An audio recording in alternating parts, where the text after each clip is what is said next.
a patriotic icon of country music, coming up on the Music Universe podcast.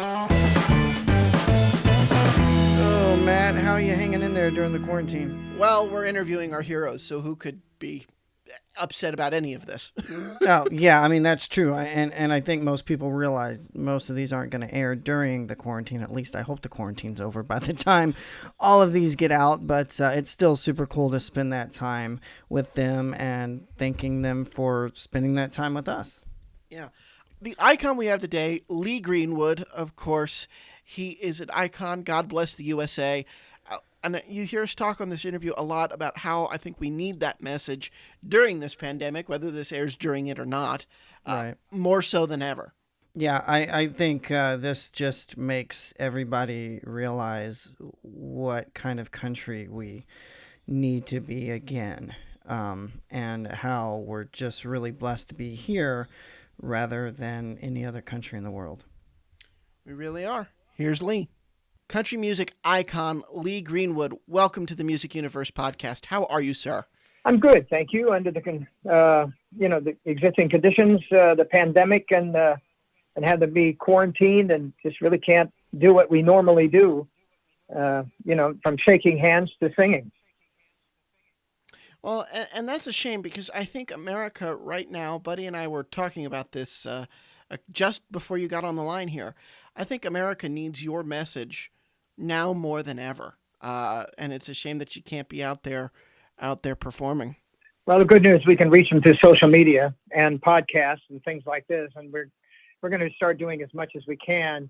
We took a little break. My wife and I kind of got away from it for about a week or so, and I think now it's time to really encourage people to have a little bit of positive hope. I see that maybe we're turning the corner on the pandemic, and that may be the light at the end of the tunnel. I sure hope so. Mm-hmm. And your career has been about that kind of optimism and that kind of American spirit. What does it mean to you to know that your fans turn to you for that kind of positivity? Well, guys, it wasn't that way at the beginning. If you remember my discography, how it got started, God Bless USA didn't come out until I think our third or fourth album, You Got a Good Love Coming. And we had a single perched, ready for distribution, the title song of that album that I filmed a video, one of the first videos for CMT in the London train station. And I had Patrick Duffy from the cast of Dallas as my cameo guest. And we, not until they really reached out and said, we want to have this to be the single, was it apparent that then there was a new plateau for my career. Because before that, I think we had like 5 or 6 or 7 singles, 3 of which went number one. And so you have this great career going, and then this other thing comes in and it just takes total precedence. Yeah. Was that hard for you as an artist at first to kind of add that political, because you're very outspoken, you're very active. Did you resist it at first, or was it easy to embrace? Oh, no, it was, well, I wrote the song, so it was easy to embrace. And then garnering Song of the Year in 1985 from the Country Music Association, that was a stamp of approval from my peers. And I was like, yeah, okay, great. And then it became like sort of a umbrella, for a few years, not a parachute, because I continued to produce hits and continued to write. And so, but USA was the focus for 10, 15 years until we left MCA and I went over to Capitol Liberty, and we produced another 3 albums there, Holding a Good Hand, The Perfect 10. And then I said, maybe God Bless USA's kind of run its course. And Jerry Crutchfield, my producer, and I, who we'd chosen all the songs in my career to that point and still did, said, well, let's just do something cool, with USA and put it on the shelf. And so we recorded the album I entitled American Patriot.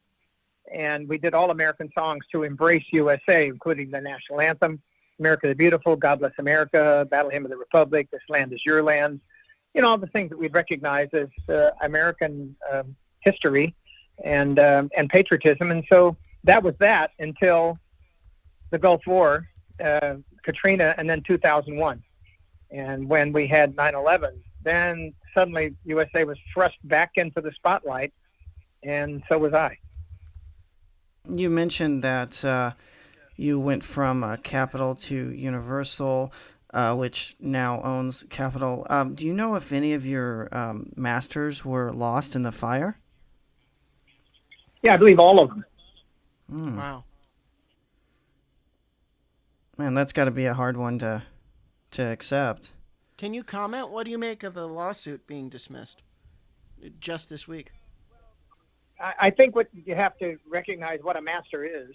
I mean, Mm-hmm. if you have any of the old albums or some of the albums were before CDs, and I do, that becomes the master. I mean, except for the fact that you can't go back in the studio and separate the tracks. So it's kind of like going back to the old days when I started recording on 2-track. You know, my my voice was on one side and the 30-piece orchestra was on the other, and there's not much separation between the drums and the fiddles and the horns. So so we're kind of going back the way it was. And what that is, it's a master press, and that just can't be changed. But we do, and I think they'll probably reach out to all of the artists and just say, if you'd like to preserve that master, give me one, and and make a deal. And so I think probably our lawyers will do that. Well, good. Yeah. Good you're not too broken up about it, because I know some people were really, really upset. So glad that you have that outlook on it. And you're right. The what it is now becomes the master. So it's just a shame. I feel bad for Universal, but you have to remember Universal took me to the dance. And so I have no axe to grind with a company that's made me millions. And so I'm grateful, for all the time I was at Universal. And then I went to Capitol, and then Universal once again bought Capitol, so I'm back with them again. And, of course, I made a deal for administration because after 35 years, I get all my masters back in regards to that conversation. And so I made a deal with Universal for administration. So after 35 years, I get a bigger cut, but they're still doing the same thing they've always done for me. That's wonderful. Kind of going back to the quarantine, obviously everything's been affected.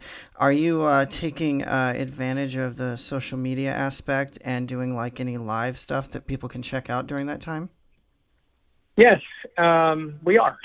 Interviews like this, of course. I've done a couple Zooms this morning, and we did a live performance on air on Facebook about 4 or 5 days ago from our residents, and we had over 100,000 views worldwide. And I didn't really advertise it. I just kind of reached out to a couple of outlets, and they kind of spread the word. But that's pretty encouraging that people would tune in and stay tuned in. I mean, the amount of people that sent messages was unbelievable. I mean, over 5,000 messages from 100,000 people. Oh yeah, that's definitely cool, especially this time where everybody's doing it, and you just got that cool thing that they're attracting to you and sharing it out there. So that's awesome.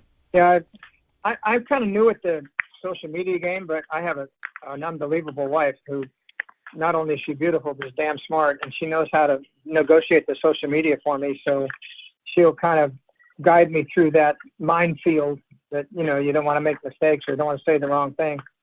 The hard thing for me, I think, is voice text. You got to make sure that when you do a voice text, you check it. That is the truth. That autocorrect will get you. It will. It's so great to see you embracing technology. We had Joe Bonzel on, the Oak Ridge Boys. I know you were signed with the similar agency at one time. And it's just so important. You're seeing a lot of audiences across the generations embrace social media, especially with this quarantine. Have you found new fans through social media? Have you found that a new audience is becoming familiar with your music through this digital medium? Well, absolutely. And just as a footnote, Joe Bonzel and I are very good friends, and we have been for the time. When I was first touring in 1983, I think I toured with them for 2 years. And played every doghouse, outhouse, roundhouse, and stadium. And Joe and I just got very close. And so he's one of the guys that has made sure the Oak Ridge Boys have a voice on social media. I think it's terrific. Now, having said all that, just been a faded country artist with a lot of great hits had I not had God Bless the USA, which has transcended now 4 generations. So it's amazing how many young fans we really have in the childlike, kindergarten to 12th grade kids. Mm-hmm. It's amazing. My son, our older boy, who's now 25 tomorrow, is getting a PhD Ooh, in happy Vanderbilt. birthday. Yeah, thanks. He's getting a PhD in cancer research, and he went to WNL undergrad, Washington, Lee, in Virginia. So I went up there and sang at their request, and I said, these college kids aren't going to know who I am. And it was amazing. They all did, and they all stood up and sang along with me. I'm like, dang, So this is like that second-tier generation, and then you have the people who are mature adults. You have that 30 to 60 crowd. Mm-hmm. And then you have the older ones who are my age who remember not just USA, but their service probably in the military. Because my dad was World War II, served in the Navy in World War II. And so I go all the way back to that generation. And then my music has really captured all 4 of them. And it'll probably continue because of USA long after I'm gone. Yeah, and I noticed that Beyonce actually covered that back around, it looks like 2011. What do you, I'm sure that brought some newer fans in as well. Well, I don't know that she acknowledged the writer, but I know that she did do a good job on it. It was terrific. She's a great singer, and she dedicated any resources, any revenue that she got from her recording to the firemen in New York. I thought, kudos to that. That is a good girl. Mm-hmm. Oh, absolutely. Yeah. Yeah, and that bothers me when newer artists cover older artists' songs and don't give them credit. I'm glad you brought that up because, I'm glad she did it, but like you said, acknowledge the writer, and because it could have been a good opportunity for some Beyonce fans to cross over with you and see what an amazing talent you are, too. I want to go back to the beginning for just a second because you have a connection to another artist, Mel Tillis. You were discovered by Larry McFadden, his bassist. Can you talk about your beginnings and how it all got started for you, and how Larry found you and that origin? Yeah, that beginning was pretty interesting. Let's first of all mention the fact there were no cell phones, and Exactly. so communication was tough. One of the magic places for me when I started my career was the Golden Nugget in Sparks, in Nevada, which is just outside of Reno, the suburb of Reno. And I started playing there when I was, very young. And Reno was my first gigs before I went to Vegas, and I went back to Sparks again and played the Nugget. I think when I was in my 20s, late 20s, maybe early 30s, I had a show at the Nugget called Naughty But Nice, and I was the band leader. Sang some songs in the show, and at that particular venue was it was a constant for Mel Tillis and his band. They played the main room, and I'm in the lounge. Well, after Larry had been with Mel for over 20 years, he decided to get off the road and wanted to find an artist to manage. I had no success with my years in Vegas, and I really wanted to find an avenue to reach national audience because I'd tried Los Angeles, where I'm from. I was born in L.A., and L.A. chewed me up and spit me out. So I went back to Vegas, where I knew the crowd, and then eventually, wound up in Reno for a few years. Well, Larry and I did not meet for almost 2 years because we just kind of crossed paths, and it was just a perchance person in the lounge at the Nugget that told him where I was when he asked if she had seen, to the cocktail waitress, if she had seen where I worked. I said, yeah, he's playing piano bar at the MGM. So upon Mel's second or third appearance there at the Nugget in 2 years, Larry got a cab and came over to the MGM and found me and listened to my set, because now he'd seen me in 2 different kind of venues where number I was a performer on stage and singing other people's songs. And then at the MGM and piano bar with a beautiful setting, I could play my own songs and just my own interpretation of all hits. And that's when we met for the first time. And he said, I'd like to explore the possibility you coming to Nashville. And I said, Nashville? I said, "Are you kidding?" I said, "I'm a rock and roller from California, and I played some country music, but my version out in California was not Nashville." Right. And so he said, "Yeah," but he said, "You got those rhythm and blues chops." And he said, "I think, with your range as a singer and your approach to rhythm and blues, that I think there's a spot for you." And to make a long story short, I ended up going to Nashville, recording 4 or 5 songs with Mel Tillis's band. We pitched them to BMI, and I signed as a writer at BMI, and I went back to Vegas, and continued to work with my own band and then piano bar at the Tropicana. And I was there for almost 2 years at the Tropicana playing piano bar. But Larry never gave up on me, and he said, "I'd like to have you join our publishing company." He and Ray Pillow, who was a Grand Ole Opry star, had a publishing company called Powder Mill. And they signed me to a writer and said, if you write some songs for us, we'd like you to come to Nashville. I said, "There's nothing for me in Nashville." I said, I'm making good money here in Vegas. And I was. I mean, it was an open-ended career for me there, but it was a dead-end street. So I just took the opportunity when it was finally afforded to me by my producer, Jerry Crutchfield, who I met nearly by chance, because I called him from Vegas and asked him if he'd produce some records on me, and he said yes. So we went to Nashville and recorded our first session or two for MCA, and boy, exploded at that point. So that's just kind of how it developed. Yeah. That's wonderful. I never knew Vegas had such an important part in your career. What do you make of the total shutdown? I mean, the whole country shutting down, but Vegas especially, nothing's open. I mean, did you ever think when you were there that something like that could happen to a town as robust as Las Vegas? Well, it only happened once before, and that was when we had a power crunch. I don't know if you remember or not, but the power grid across the United States was under attack. And Vegas, as a token, shut the neon down for 2 days. Can you consider how much electricity they use? Because it was about Hoover Dam and the electricity that comes from the Colorado River, which serves Phoenix and Los Angeles. And so vying for that kind of power, it was a token. It wasn't only shut down for a couple of days, but it was eerie. But I can imagine now where, I don't know how long it's going to be shut down, but with the pandemic and keeping everybody out of the casinos, you got to realize that Vegas, I mean, a lot of cities depend on tourism. Let's say Miami, New York, Detroit, wherever you go, there's a tourism presence. Vegas is all tourism.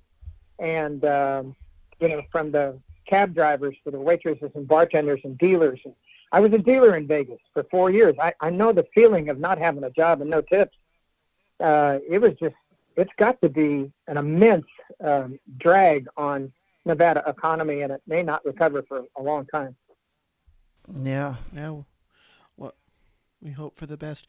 My last question for you, because I know we only got 3 minutes here, is if you're working on anything, I know you have 32, you have had a ton of album output over the years, and I'm just wondering if you're taking advantage of this time to release, to work on new music. So we're talking about an album that I'm producing this year. I actually started putting it together last year. It's 20 songs, all of my originals that I like. That's not everything I've ever written, but 20 songs because it's going to be, I don't know what it's going to title. It was going to be called, 20 for 2020. We might be through 2020 before I get this album done now, because we had to cancel the sessions that we had scheduled because you can't be in a crowd. Right. And so we will get to that recording later on in the year when things kind of return to normal. But that'll be a brand new product, I guess, for 21. I was just going to kind of wrap with, I know you had a children's book, Does God Bless the USA? Are we working on a possible follow-up? No. The book is called Proud to be an American. And the reason I titled it that way, because so many people make reference to my song with that subtitle, is I thought it would draw a larger audience and not to draw necessarily on the Christian audience. But it's the words of God Bless the USA. And I make some dedications to it, but it's a pictorial, an illustrated book rather than pictures. and it's a good tool for parents and grandparents to teach their kids how to read and then get a lesson on patriotism. Absolutely. Well, I think a lesson in patriotism is what we're all experiencing here, because we have to bond together as a country, even though we are all separated right now. And I don't know that anyone's music is better suited to do that than yours, Mr. Lee Greenwood. Thank you so much for your time today. Thank you very much, guys. Stay safe. Wash your fingerprints off your hands. I love talking about the social media as much as I love talking about the beginning stories and his connection to Mel Tillis, who, that's another one that before he passed I would have loved to interview. And now I'm getting it in my head to see if Pam Tillis could join us. So, It's just, as we said, as we've been saying all along here, the country music world is just so connected. Oh, it absolutely is. You don't realize the connection until you start talking with people and then realize that, okay, now it's connected this way, and really cool. And I had no idea that Lee was even from LA, but LA's I mean, he wasn't doing country at the time, as he said, but I can't imagine doing country in LA back then and then going to Vegas and, doing his thing and then going to Nashville. Like, he was so resistant of even going to Nashville, but so glad he did, because he made some iconic patriotic songs out of that. He absolutely did. And I'll just close this by saying what I said on the interview. We need patriotism and we need faith in this country, I think, more than ever. So for the Music Universe podcast, I'm Matt. And I'm Buddy. Thanks for listening to the Music Universe podcast, and keep checking us out at themusicuniverse.com.